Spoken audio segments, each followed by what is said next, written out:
Welcome to the Women's Connection. I'm Barrie-Louise Switzen, your moderator.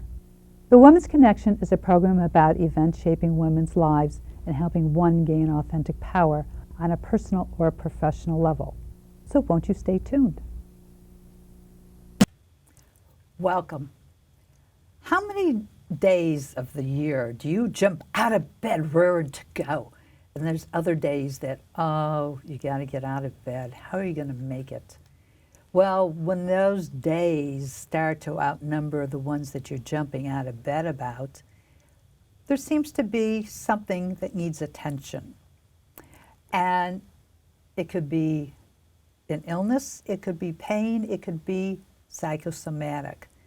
But whatever it is, it could be really real and affecting you in a lot of ways.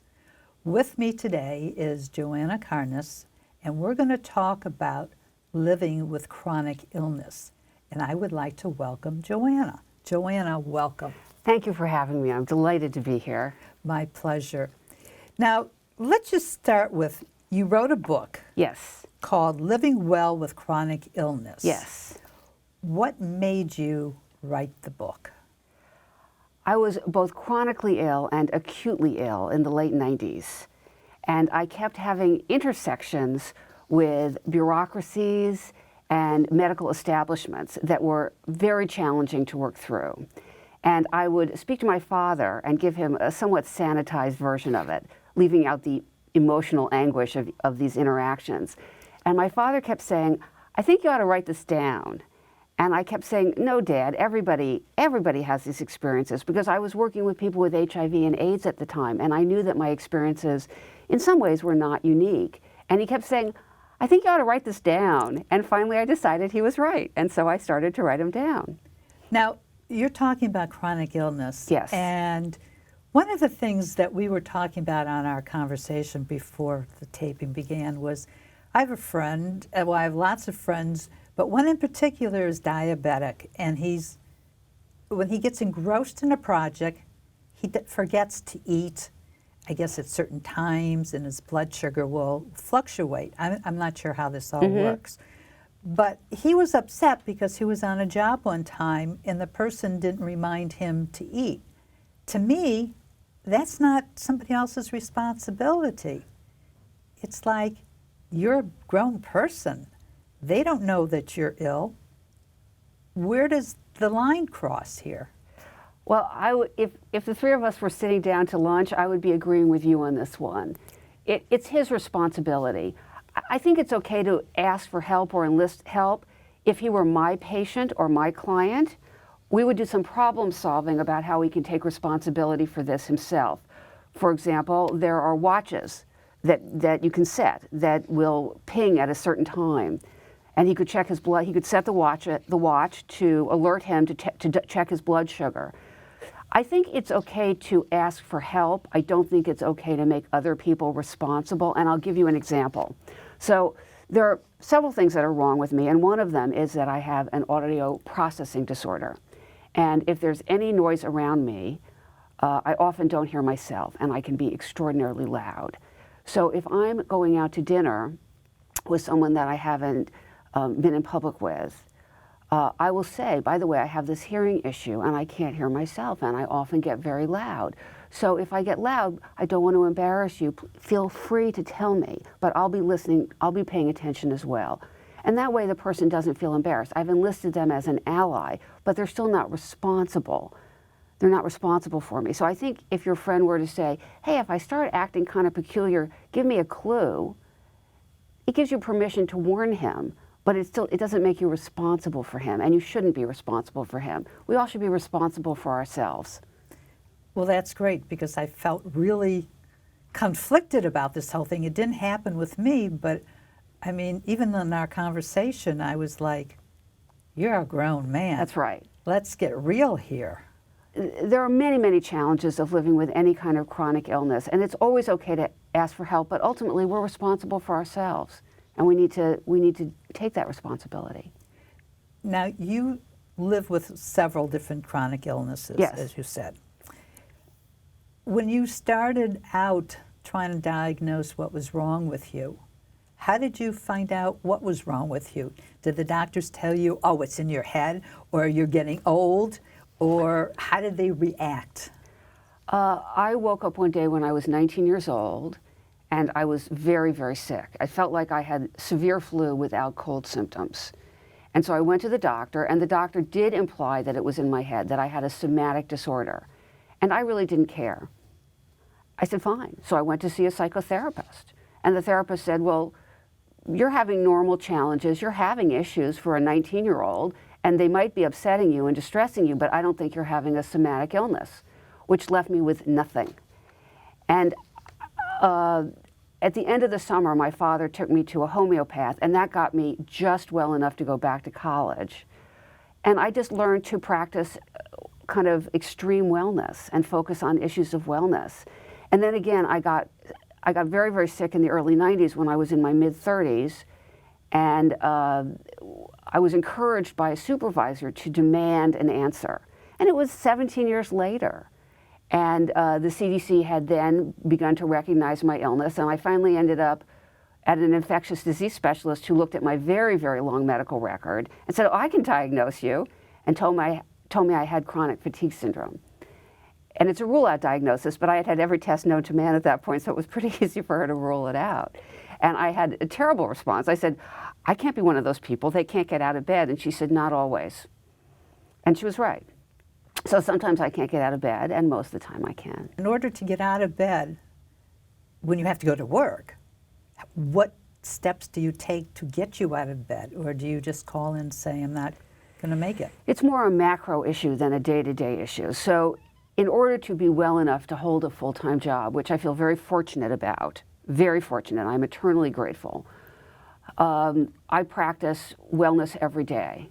So I always plan to get enough sleep. So there's always enough time to sleep. It doesn't mean I'm sleeping because I have insomnia, which is part of my illness, but I'm always in bed at the right time. I always eat nutritionally. I exercised to the best of my ability. Again, if I'm very sick, I obviously can't do that, et cetera, ad nauseum. I meditate, I do deep breathing. You know, I live very, very mindfully to maximize my health. I plan in rest. But if I'm having a particularly bad day, my litmus test, and it shouldn't be everybody's, it's personal, these matters are deeply personal, are, am I well enough to sit up? If I'm well enough to sit up, I go in. If I'm not, I stay home. You have got, because when you look at you, you don't look like you have any ailments. Right, I don't. What does society say about you're just bluffing, you're just want attention, you know, it's all in your head? I really haven't encountered that for a long time. I did encounter it again in my 20s and early 30s, but I really haven't for the last 20 years. The CDC recognized my illness, I believe, in 1988, maybe 89. And because I am a social worker and work in medical communities and in programs that are there to serve people, I don't encounter that very much. And right now I work in the mental health department of a large teaching hospital, and I hear I hear about all the patients who need emergency evaluations, and our psychiatrists and psychologists and clinical social workers are great. And I have never once heard a patient belittled because they thought they were ill, ever. The times have changed, thank goodness. I was just going to say, because I remember, what was it, the Golden Girls did a whole segment on chronic fatigue, because it was like, what is this? And it was just like an eye-opener. And I'm sure a lot of people were very grateful. It's almost like with Susan Hayworth, when she would miss her lines. Right. And everybody thought she was drunk and she would miss her lines, right, and they would not hire her anymore. Right. And it turns out she had either Alzheimer's or early stages of dementia. She had Alzheimer's, and Annette Funicello came out of the closet as having MS because she was being belittled as an alcoholic. And she didn't. She had MS and she was falling, but not because she was drunk, because she was sick. I think also because I'm so independent and I only ask for help if I desperately need it, which is not very much, that I have not encountered that much in my personal life as well. You know, I really, no one at work knew I had this illness until the book came out. I outed myself. Only a few select friends, and they were sworn to secrecy. And if I don't feel well, I just don't say anything. You know, and I have sort of code. People say, "How was your weekend?" And I'll say, "It was quiet." Quiet is code for sick. That means I watch TV all weekend. I don't say, I really try not to talk about it. And really, even with my family, I don't talk about it. And probably it would serve me more to talk about it, actually. But I'm an oversharer in every other aspect of my life, but I actually really keep how often I'm sick and the severity of my sickness very private. It's probably the only thing I'm really very private about. People don't like to hear other people's illnesses because they've got so many things going on in their lives. They don't want to be around somebody who's, I was going to say, chronically complaining. That's right. There's like, the woe is me, oh, why did this happen to me? And life should be fun, and it's not always fun. So why look for something when you can eliminate it? Right, and all of my close friends know that there's about a 25% chance I will cancel on them because my health is so precarious, I just can't tell. But they're wonderful people, and when they're there, they get the very best of me. And so it's worth it to them. And I really haven't had any issues about this in my love life. You know, I think that I've managed it well enough that it's working for me, but I feel very fortunate. And I think you spoke to a very good point where people would say, why is this happening to me? And I think if you're a very young person and you have this, I understand that. But by the time I really understood what was wrong, I feel like I've been blessed by so many good things genetically that how can I complain about the bad things? You know, there's so much good in my life that just happened because I had these two particular parents. My father's sense of humor, you know, my mother's intelligence. How could I ever complain about the bad stuff I inherited when I got all the good stuff too? You brought up a good point. Is this hereditary, or does it? No one knows, but I think it is. I believe it is. Based on my family history, I believe it is.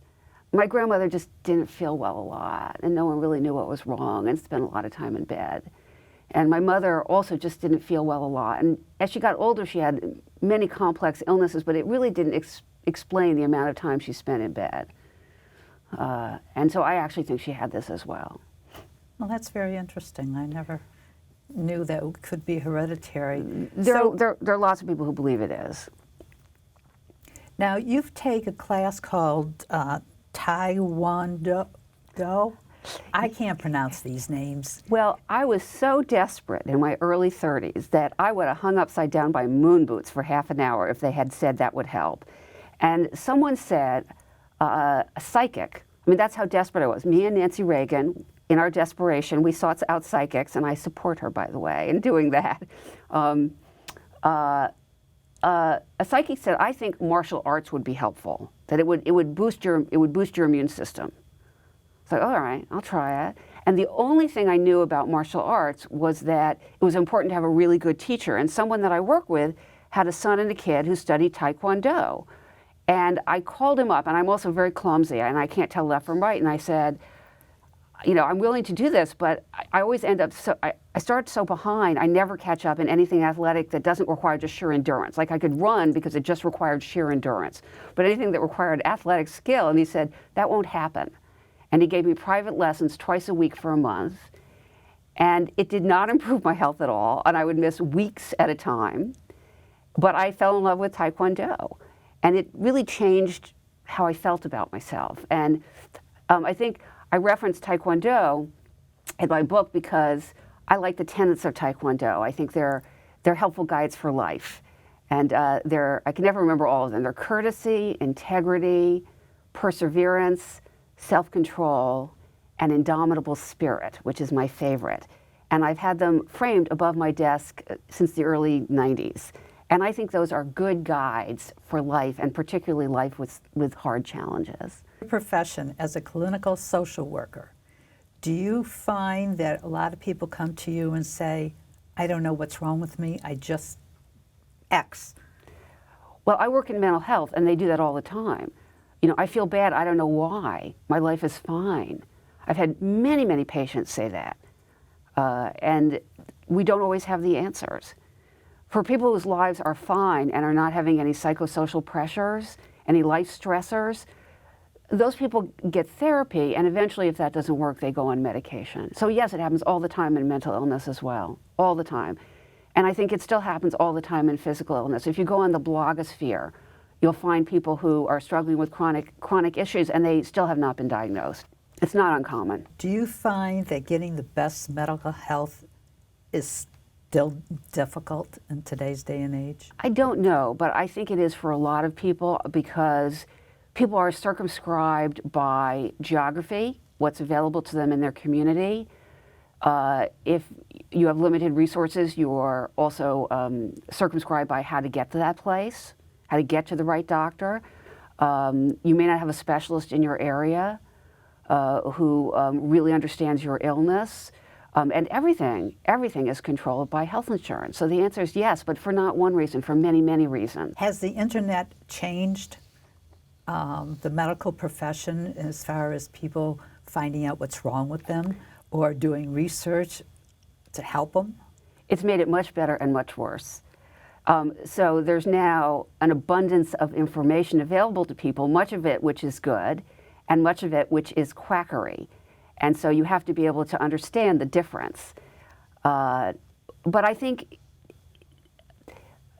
given a choice, it's better to have too much information to sift through than not enough. And I think it is helpful.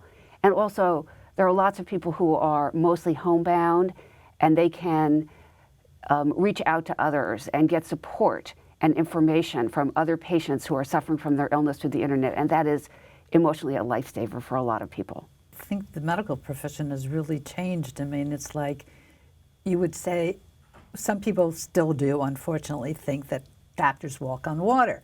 I go in armed with what's wrong with me, and when I don't understand what the doctor says, you could say I challenge them, or I don't believe you, or prove it, or whatever, so that they have to up their game also. Yes. And sometimes I get these really weird looks from doctors when they tell me you're just getting old. And I say, oh, so you don't know what's wrong with me either. I think as patients, we have to trust ourselves that we know our bodies better than anybody else. And we have to be our own best advocates. And it's very difficult. And learning how to advocate or finding an advocate for you if you can't do it for yourself is a vital part of living with chronic illness. And I've had the same thing. When I was initially researching chronic fatigue syndrome, I came across an article that said that people with chronic fatigue syndrome also have often a specific form of low blood pressure. And I had a wonderful doctor, but it took months and months and months of negotiating with him to get the test, the very expensive test to test me. And as it turned out, I didn't have that atypical form of low blood pressure. I had a different form of low blood pressure. And he called me up after the test came in. He said, oh, it's a really good thing you insisted on that, and we're going to put you on medication right away. And this was not adversarial.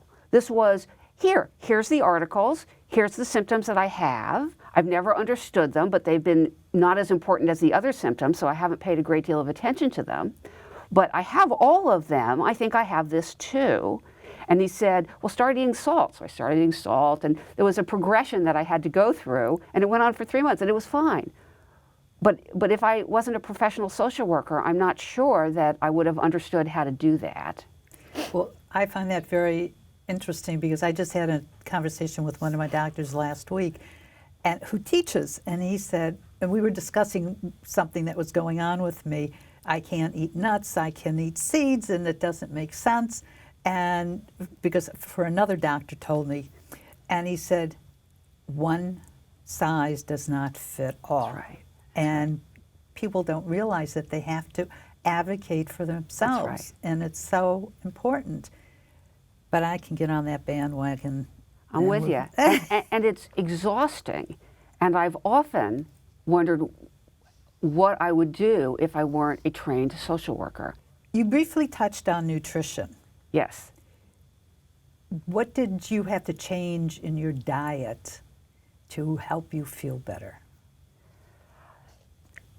I have to say, I never ate junk food, and I never ate fast food, so I didn't have to eliminate them. And I still eat bad food. I like sweets and sugar, and I'm successful at eliminating them with variable degrees of success. But what I try to do is always have the baseline of what I eat be healthy. And so 5 days a week, I bring in a big turkey salad to work. The doctors I work with are amazed. I eat the same thing. They say, "What is that? That looks good." So I always eat healthy as a baseline. And then sometimes I deviate from that as well with fats and sugars, which are my downfall. But my baseline is always very, very healthy. And it's not that hard to do. The population is getting older. We have more diseases and illnesses, I think, than we ever did before. And a lot of them can be attributed to GMOs. Because I remember my grandmother at 96 was fit and spry. How do you think nutrition has evolved that it plays an effect on our lives? I think that we all suffer from too much temptation more than anything else. And I think that we forget that the way our grandmothers cooked was really the best, which was my grandmother never, ever had dinner without dessert, but it was a modest portion. It was modest. There was always vegetables and protein and a little starch. And so I'm not a nutritionist, but I look to my grandmothers who served well-balanced meals in moderation. And I think we've gotten away from moderation. Very often, if I go out to dinner, I'll split a portion with somebody. They're humongous. It's not that I wouldn't happily eat them. I would. I love food. But we've forgotten about moderation. We've forgotten about balance. We've forgotten about eating whole foods instead of processed foods. I think if we could get back to that a little bit, it would serve us all well. In your book, you also have pointers at the end of the chapter. Yeah. On living with chronic illness. Yeah. What are your favorite ones that you tell people all the time? I really think that the most important thing we bring to any life challenge, but certainly chronic illness, is our attitude. And I like to say that our attitude is the king and queen and the sun god all rolled into one. And it's not about falling apart and having a bad day and despairing, and because I think that's natural and normal. And I think that embracing optimism, embracing hope, not letting those down days get to us is vitally important. And I'm a natural optimist. I don't know where I got it from, honestly. And people comment on it all the time. But you can train yourself to be optimistic. And there's a form of therapy called cognitive behavioral therapy, which is specifically about turning negative thoughts into positive or neutral ones, and negative beliefs into neutral ones. And there's other forms of therapy as well that practice that. But I like cognitive behavioral therapy because you can practice it on yourself. And so once you learn the skills and tools, you can use it on yourself so that you don't get overwhelmed. Something goes wrong, you don't think, oh my God, it's never going to work out. You think, I'm having a tough time right now, but I'm going to manage it, and I'm going to get through it, and I'll figure it out when I feel better. Or I know lots of people who've had chronic illness or other kinds of challenges, and they just fall apart. They cry all the time. And I've had periods of my life where I just cried all the time. And that's okay. You need to release those feelings. But when you have a good attitude, you don't go back to bed and curl up into a ball unless you're clinically depressed. You say, okay, now I've had my crying jag, and what am I going to do to turn the day around? I try very hard never to say I'm having a bad day until the day is really over, because a bad morning can turn into a glorious afternoon. And unfortunately, a glorious afternoon can turn into a glorious morning can turn into a bad afternoon. But to not give power to the negativity, to try to always move out of it. I think that is the most important thing. And I think for people who have faith, and that's most of America, to be faithful. to have faith that it will work out in one way or another. It doesn't mean you're going to get better. It means you're going to get through it somehow with your spirit intact. One of the things that I've noticed in New York, and I've seen it more and more, is these, especially when you go into a restaurant or a grocery store or a building where, you know, you aren't going to be seeing a dog, is these, I was going to say rescue dogs. They're not rescue dogs, they're therapy dogs. And I'm seeing more and more. And I'm just wondering, are people really using them for therapy, or is it their way of getting a dog into places where dogs should not be? Both. Okay. Both. And this is a very hot topic where I work. But I think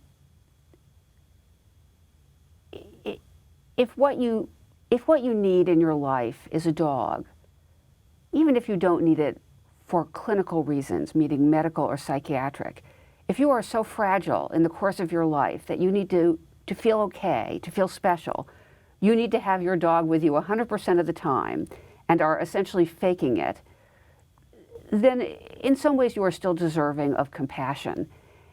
And it's hard to remember that all the time. It's hard not to say that people are just being selfish and willful and misusing a system. But the truth is that if that's the best they can do, they still need help. Maybe not a dog, but they're still deserving of some degree of compassion. I'm willing to give people compassion, just don't abuse it.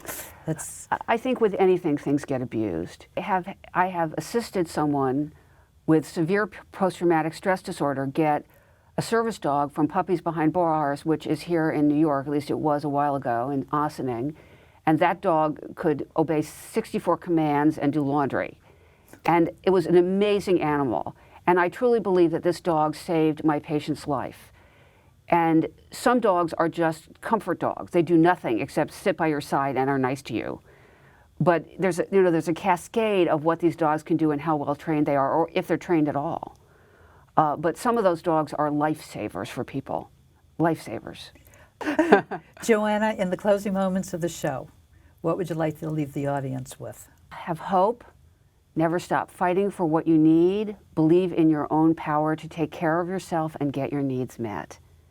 And life can still be very good, even if you live with a chronic illness. Joanna, thank you so much. I'm so happy to have been here today. It's been great. Thank you for joining us. I hope this has shed some light if you are suffering or know someone who is suffering with chronic illness. Look forward to hearing from you. Please write us here at The Woman's Connection. Bye now.